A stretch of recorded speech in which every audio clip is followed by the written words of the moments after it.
வணக்கம் மக்களே. உருளைக்கிழங்கு 2 முட்டை இருந்தால் போதுங்க. இது மாதிரி ஒரு முட்டை சாதம் செஞ்சு கொடுத்துடலாம்.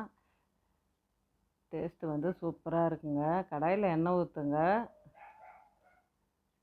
சீரகம் கொஞ்சம் போடுங்க.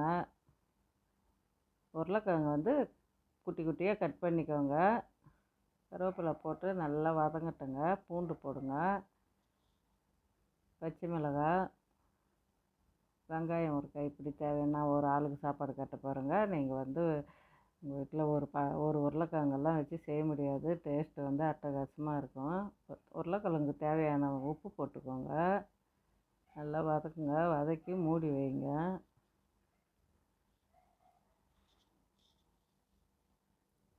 கலரி கொடுத்துன்னே இருங்க. அடி பிடிச்சிடும். நம்ம தண்ணி ஊற்றாதையே வேக வைக்கிறோம்.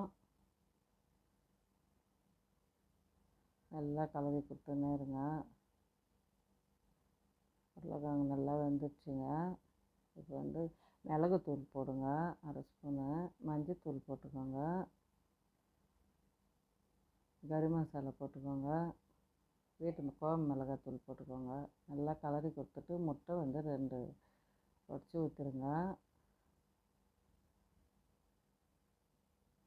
நல்லா கலருங்க. பொடி மாஸ் வர மாதிரி வருங்க. அவ்வளோ டேஸ்ட்டாக இருக்கும். சாப்பாடு போட்டு கலருங்க. நல்லா கலரி கொடுங்க. ஒன்று சேர்ந்த மாதிரியா. என் பையனுக்கு தாங்க டிஃபனு. சாப்பாட்டுக்கு தேவையான அளவு உப்பு போட்டுக்கோங்க.